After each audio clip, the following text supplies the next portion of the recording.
इतने पूंजी प्रवाह में बढ़ रहे हैं। ये जो हम देखे हैं 4 लाइन में बड़ा बड़ा होर्डिंग लगा है, पैसा कहाँ से आता है भैया? आप वहीं से लाए होंगे, वहीं से ना लाए होंगे। और जो आदमी पैदल घूम घूम के इधर उधर 2-4 कैंडिडेट लोगों को देखें जो पैदल घूम घूम के प्रचार कर रहे हैं, तो हम यही पूछना चाहते हैं कि जब आप इलेक्शन से पहले ही इतना पैसा खर्चा कर रहे हैं, तो इलेक्शन जीतेंगे तो कहीं ना कहीं ये जो पैसा जहां से आप खर्चा करते हैं वो रिकवर कैसे कीजिएगा? और अगर रिकवर नहीं कीजिएगा, अगर आप ये रिकवर नहीं कीजिएगा पैसा, तो ये बताइए कि आपके जो आसपास वाले लोग हैं उनको कहां से दीजिएगा? क्या बताइए आप लोग भी भैया बताइएगा, जो लोग डॉक्टर हैं उनके पास कोई आम आदमी का परिचय है? जो लोग अफसर हैं उनके पास किसी आम आदमी का परिचय है? अरे डॉक्टर के बगल में डॉक्टर है ना बैठा है, तो डॉक्टर साहब जब जीतेंगे तो किसका सहायता करेंगे बताइएगा जी? डॉक्टर साहब का करेंगे ना। हमारा आग्रह यही है आपसे कि टिकट उसी को दीजिएगा जो हमारे बीच का हो। ना डॉक्टर चाहिए, ना इंजीनियर चाहिए और ना ही अफसर चाहिए। इस सब लोग तो हम पहले ही से परिचित है। एक डॉक्टर साहब एमएलए हैं, आज तक नहीं देखे चतुर्भुज जो सीएम का है, आज तक हम नहीं मिले। 10 साल से उनको देख रहे हैं, नाम सुन रहे, लेकिन मिले आज भी नहीं है। अब आप अफसर साहब को दे दीजिए जो 7 साल नौकरी करके आए हैं, अच्छा इंजीनियर साहब को दे दीजिए जो विदेश में नौकरी करके आए हैं। बस हमको यही चाहिए कि यहाँ हमारे छपरा का आदमी होना चाहिए। आज तक तो कोई नहीं मिला छपरा का विधायक, लेकिन इस बार कहीं मिल जाए आपके दया से। तो एक तो छपरा के आदमी को टिकट दीजिएगा और दूसरा जो हम जैसा ही भैया लोग जैसा लोग एकदम आम आदमी हो। हमको खास नहीं चाहिए, बहुत विद्वान भी नहीं चाहिए, हमको सिर्फ नॉर्मल आदमी चाहिए। बहुत बहुत धन्यवाद।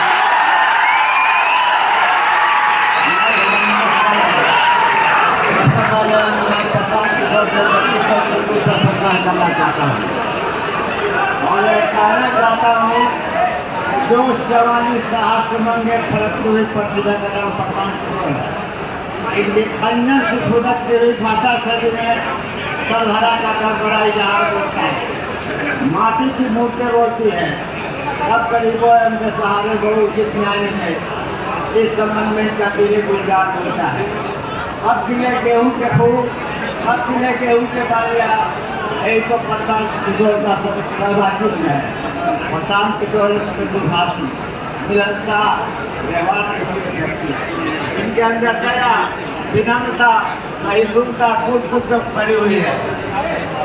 आगे बढ़िए, थोड़ा सा आप लोग शांति से सुनिए, आप उसमें बात मत कीजिए, एक दूसरे का बात सुनिएगा तब कुछ अच्छा हो। इनका व्यक्तित्व बड़ा मिसालिके से बड़ा है और बिहार में बदलाव लाएंगे तो यही लाएंगे प्रशांत किशोर जी। इसलिए हम सब लोग प्रशांत किशोर के साथ मन में पद मिलाकर चले और प्रेम और सहानुभूति का परिचय बढ़ाइए। केवल आप लोग सवाल पूछिए, सवाल समय के हिसाब से सवाल पूछिए। नमस्ते सर, बिहार का युवा आपकी ओर देख रहा है। मेरा प्रश्न यह है, मैंने MCA की, उसके बाद कोचिंग चलाता हूँ, सरकारी नौकरी की तैयारी करवाता हूँ। बिहार का युवा सरकारी नौकरी को ओर देखता है, तो अंत में आपसे यही पूछना चाहूँगा कि बिहार का युवा कब तक बाहर जाएगा और उसके लिए अगर जन स्वराज मॉडल आ रही है तो क्या काम करेगी सर? धन्यवाद।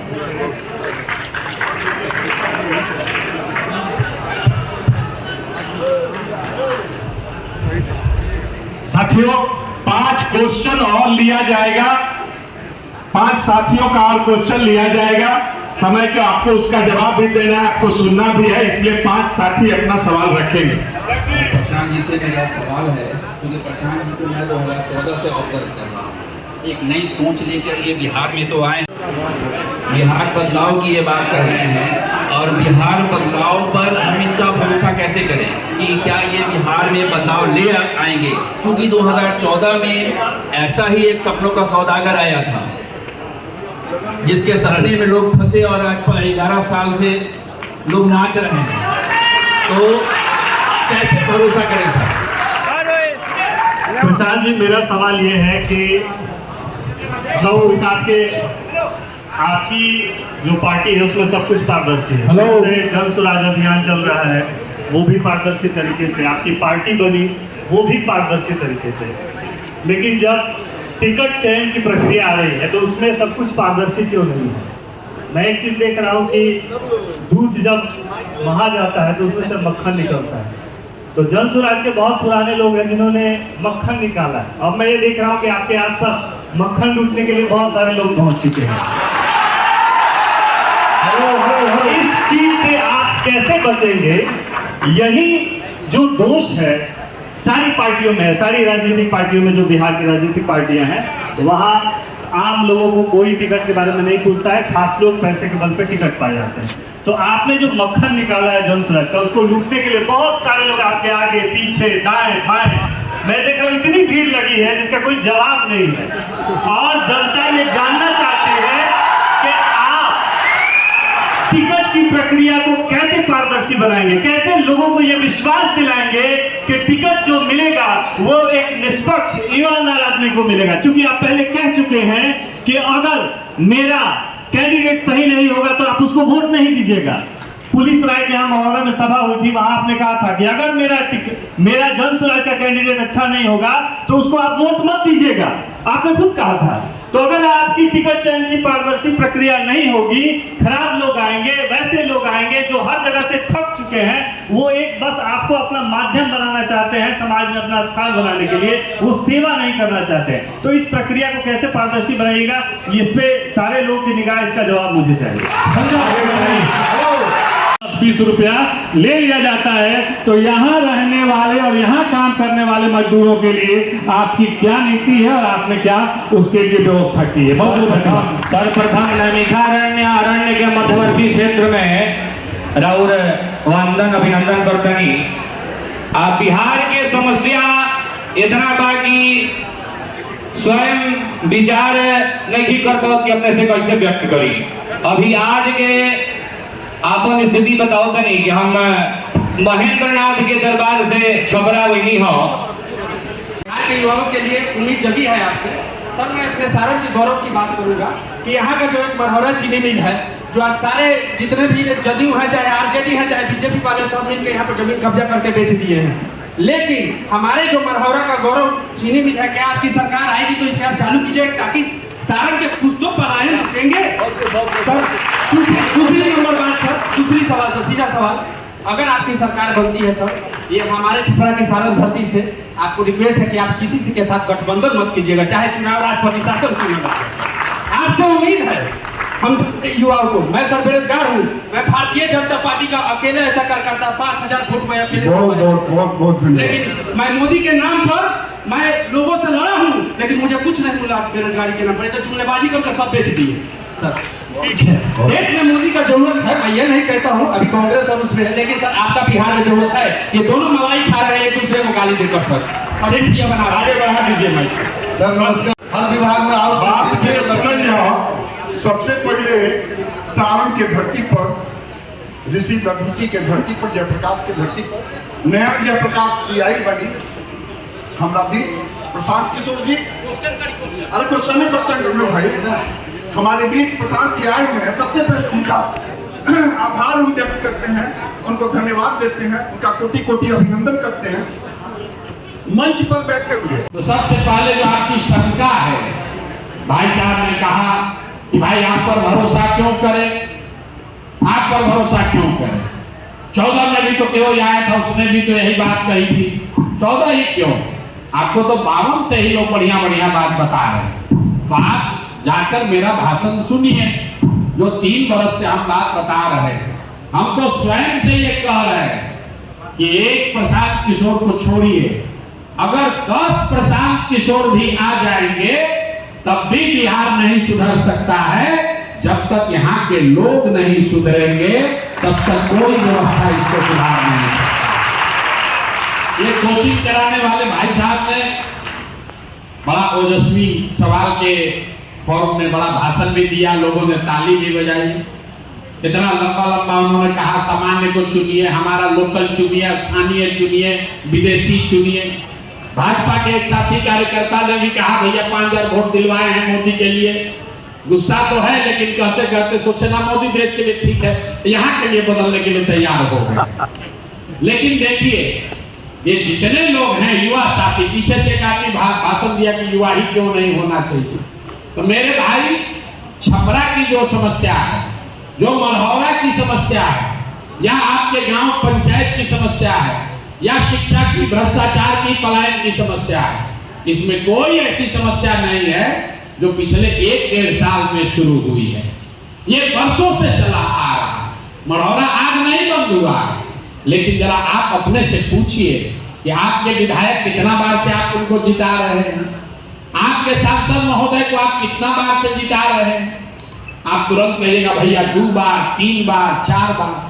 अरे भाई, तो एक बार आप कह रहे हैं कि मलहौरा में चीनी मिल चालू कीजिएगा तब वोट देंगे, और 4 बार से उसको जिता रहे हो जो मलहौरा मिल का चीनी का चालू करना तो छोड़िए, वहां जमीन खरीद बिक्री करके बेच दिया।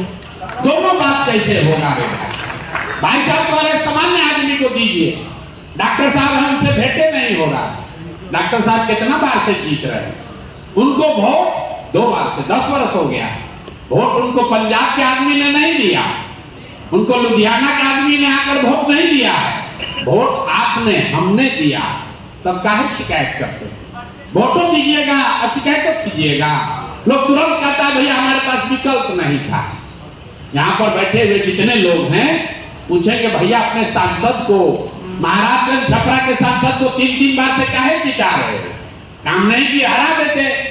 तो तुरंत आदमी कहता है भैया विकल्प नहीं था। आप जरा बताइए, सब लोग तो पढ़े लिखे लोग हैं, ईवीएम पर इस बार यहाँ नोटा था कि नहीं था? नोटा था कि नहीं था? आदमी कहता भैया नोटा पे वोट देंगे, वोट बर्बाद हो जाएगा।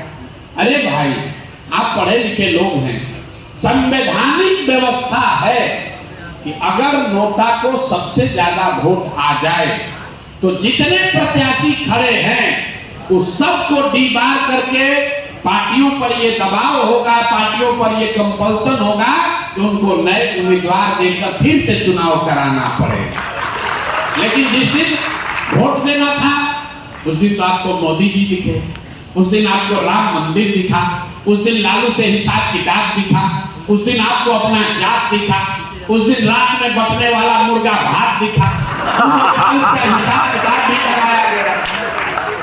तो भगवा दे दिए जब पाउच पर मुर्गा भात खाकर अपने जात पर, तो भैया थोड़े दिन मलहौरा मिल और बंद रहेगा, कैसे चालू होगा? भाई, जब तक नेताओं के मन में ये डर नहीं होगा कि हम काम नहीं करें, मतलब बड़ी समस्या को जड़ को छोड़कर, पति जो बरगद वाला बता रहे थे वो एग्जाम्पल, कि आप सोच रहे थे अधिवक्ता के लिए क्या होगा, शिक्षक के लिए क्या होगा, पीछे से साथी ने पूछा संविदा कर्मी के लिए क्या होगा, कोई बता रहा है भैया हम लोग ये परीक्षा प्रणाली ठीक कर दीजिए तो ठीक हो जाएगा। मेरे भाई, बिहार में जो मूल समस्या है, जब तक आप यहाँ की शिक्षा को नहीं सुधारिएगा, जब तक लोग यहाँ पढ़ेंगे नहीं, और जो पढ़ा लिखा हो या न पढ़ा लिखा हो उसके लिए रोजी रोजगार नहीं होगा, और यहाँ की जमीन को प्रोडक्टिव नहीं बनाया जाएगा, तब तक यहाँ सुधार नहीं हो सकता। दुनिया में जितने विद्वान हुए हैं, दुनिया में जितने विद्वान हैं, उन्होंने बताया है गरीबी से समाज को निकालने के 3 ही रास्ते हैं। एक है पढ़ाई, दूसरा है रोजी रोजगार, बिजनेस, व्यापार, जिसके लिए आपके पास पूंजी होना चाहिए, और क्या है जमीन। अगर आपके पास पढ़ाई हो, अच्छी पढ़ाई हो, तो पढ़ लिख कर आप नौकरी कर सकते हैं, व्यापार कर सकते हैं, अपने और अपने परिवार को गरीबी से निकाल सकते हैं। अगर आप पढ़े लिखे नहीं हैं, आपके पास जमीन हो, तो जमीन के जरिए भी खेती करके या जमीन के जरिए दूसरा रोजी रोजगार करके भी आप गरीबी से निकल सकते हैं। और जिसके पास दोनों नहीं है, उसके पास अगर पूंजी हो, पैसा हो, तो कोई ना कोई छोटा मोटा रोजी रोजगार व्यापार करके भी आप अपना जीवन सुधार सकते हैं। बिहार के समाज को अगर आप ध्यान से देखिएगा तो यहाँ पर 2/3 से ज्यादा लोगों के पास ये तीनों में तीनों चीज नहीं है।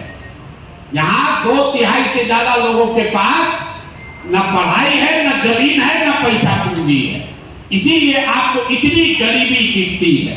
देश भर में तरक्की हो रही है, लेकिन बिहार में गरीबी कम नहीं हो रहा, इसलिए कि यहाँ ज्यादातर लोग जो गरीब आदमी है उसके और उसके बच्चों के पास पढ़ने की सुविधा नहीं है। जो जमीन की बात है, बिहार में 100 में 60 आदमी के पास एक धूर जमीन नहीं है। ये आंकड़ा याद रखिए। यहाँ समाजवाद का बात लोग करते हैं, सामाजिक न्याय की राजनीति होती है, लेकिन बिहार में 100 में 60 आदमी उसके पास 1 इंच जमीन नहीं है। देश में 100 में 38 आदमी के पास जमीन नहीं है, लेकिन बिहार में 100 में 60 आदमी के पास जमीन नहीं। और तीसरा पूंजी की जो बात है, बिहार में रहने वाले 100 में 80 लोग, ध्यान से याद रखिए, 100 में 80 आदमी आज भी दिन में 100 रुपया भी नहीं कमाता है। 100 रुपया भी नहीं कमा रहा। आप जैसे लोग ये भी पूछते हैं कि ऐसा कैसे है कि 100 रुपया नहीं कमाएगा, 300 रुपया तो भैया मजदूरी है। मेरे भाई, अगर 300 रुपया मजदूरी किसी को मिल रहा है, उसके परिवार में पत्नी बाल बच्चा लेके 5 आदमी है, तो उसको प्रति व्यक्ति प्रतिदिन 60 रुपया ही मिला, और वो भी मजदूरी 30 दिन नहीं मिली, 15 दिन मिला, तो उसको प्रति व्यक्ति प्रतिदिन 30 रुपया ही हुआ। तो आपके पास पढ़ाई का साधन है नहीं, जमीन से खेती करने का उपाय है नहीं, और रोजी रोजगार करने के लिए पैसा पूंजी है ये नहीं है, तो कैसे गरीबी खत्म होगा? जिसको चुनना है चुन लीजिए। सरकार चाहे सड़क बना दे कि बांध बना दे, सरकार चाहे बिजली ला दे या ट्रेन चला दे, आपकी हमारी गरीबी खत्म नहीं।